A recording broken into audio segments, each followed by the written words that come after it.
want to welcome to the program the President and CEO of Hoag Memorial Hospital, Robert Braithwaite. Thank you for joining us.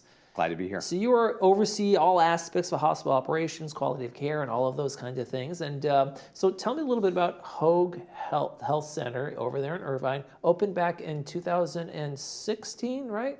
Yeah, Hoag Health Center opened in 2016. That was directly across the street from the main hospital. Right. And what was the purpose behind that need for that? Just kind of an expansion, extra services, those kinds of things? Yeah, mostly bringing specialties into the community. And so we needed housing or medical office space for them. And so all the outpatient stuff we planted over there. Right. But now the vision has expanded. I mean, back then you opened a couple of things, but since then you've got digestive health, surgical pavilion, cancer urgent care facility. So what's been the vision in terms of expansion? Was that always part of the plan? Yeah, twofold.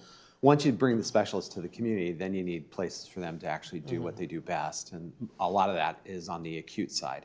And so we started to build out the acute platform for all those specialists that were getting busy in that greater Irvine, South Orange County community. And did the campus, did you already know the campus to support that? We don't know what this is going to be someday, but it's going to be something kind of thing. Would you have those kind of things planned out? We did, yeah. There was a long-term plan that we knew that had the capacity to build out on that campus. And so now was the time. So when we talk about digestive health, kind of and women's health, take me through what is offered there. We've talked about it on the show before, but just for folks who don't know everything goes on there. Yeah, so on women's health, it's really, from birth to actually some of the more complicated women's health related diseases. And so we wanted something that was really focused on their needs. And so that facility takes care of kind of birth to all the way to, to the very end. And so really hyper focused on women, comprehensive in its nature, able to do all things for women in this community.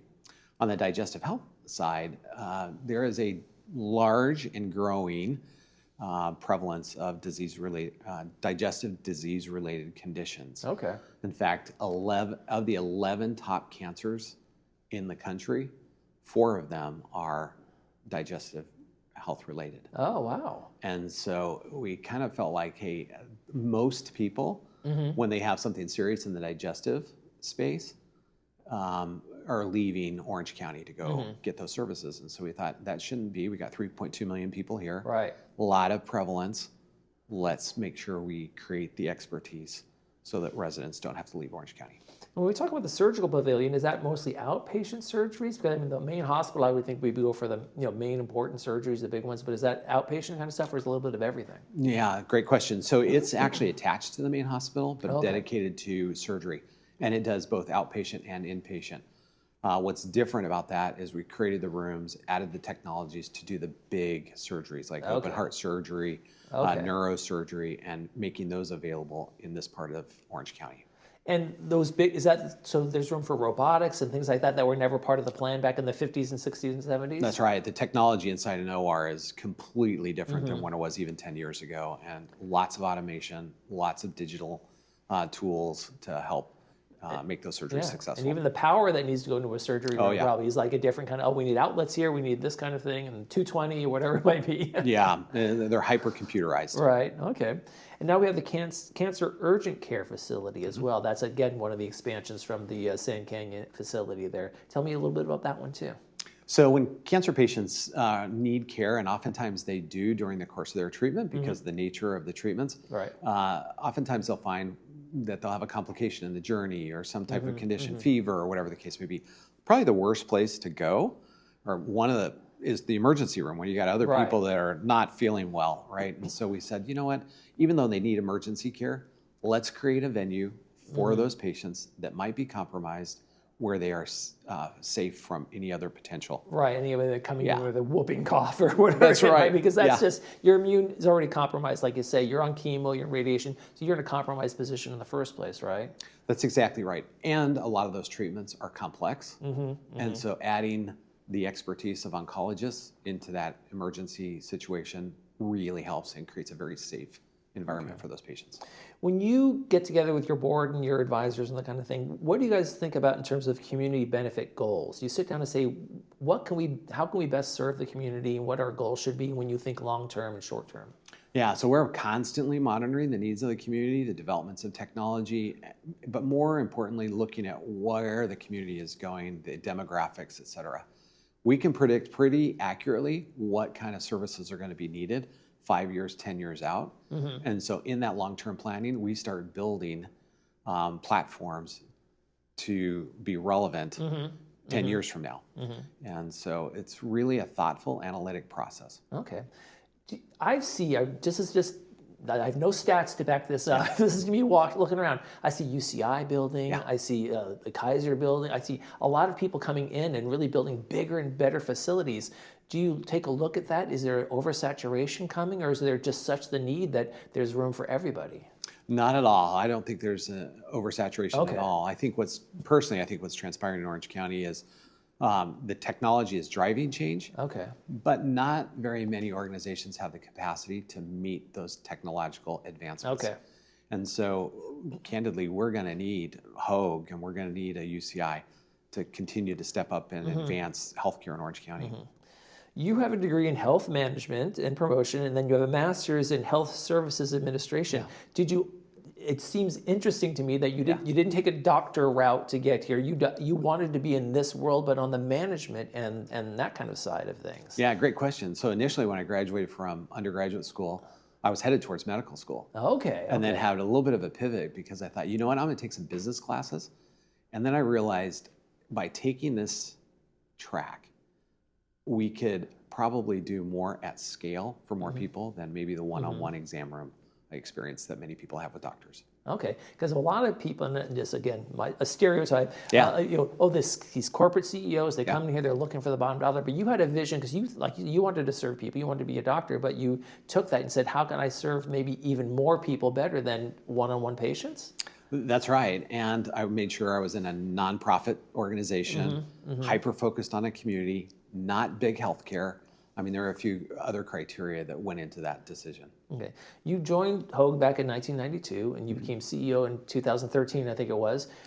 How was your vision for what you wanted to do back in grad school, back when you said, I'm going to do this? How have you seen that play out? Have you been able to do the things you want to do? I'm sure it's slower than you wanted to be, but have you started to map out that vision? We have, and I think it's manifesting right now as we speak. You know, for the most part in the United States, you have community hospitals or you have academic hospitals.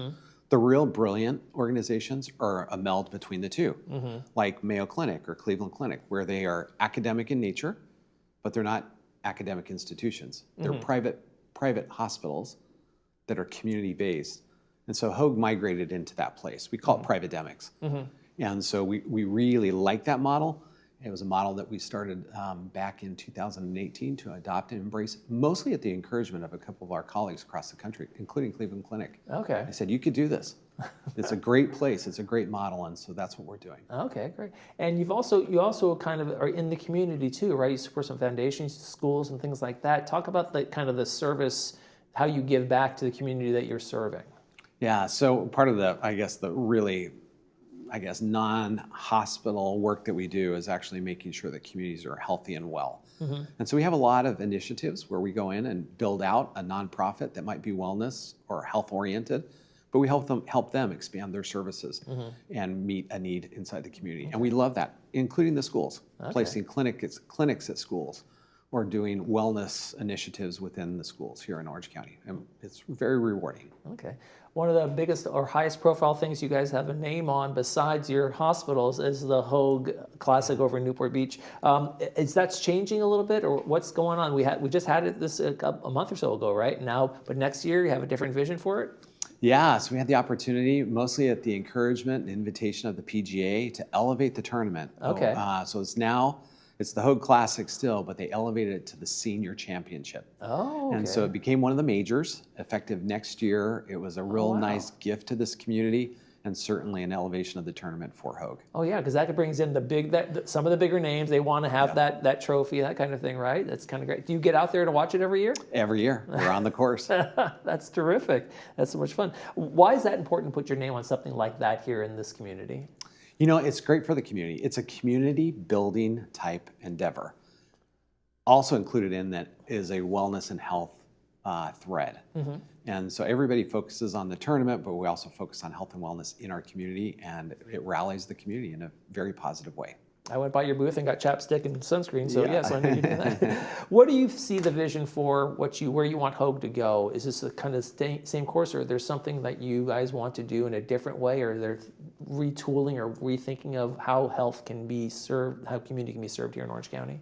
So we're doing two things. Number one, we're expanding the footprint of Hoag to meet the needs of more communities. Healthcare is becoming more local. In fact, I would say it's even becoming right inside your home. And so lots of new health centers, lots of urgent care centers, lots of specialists more close to home, and doing all the physical facilities that allow for that. That's one. Two is everything is moving towards a digital platform. And so at some point, in fact, we have products in beta right now where people can actually use their digital tools to actually advance their diagnosis, or at least getting a diagnosis sooner, and even getting to the point where treatment can be prescribed via digital tools. In a community like Laguna Woods, where people aren't as mobile as they like to be, but they still want to see a doctor, how important is telehealth to those services? Yeah, very much so. So this digital product that I just mentioned is called Ask Hoag, and you can access it anywhere in the world, including your own living room if you want, and be right connected to a specialist that you need. Oh, wow. Within minutes. That's fantastic. All right. Well, we asked Hoag, we asked the president, and he answered. Thank you very much, Robert Braithwaite, from President and CEO of Hoag Memorial Hospital. Thank you for being here with us today. Thanks for the opportunity. You're watching This Day. We'll be right back.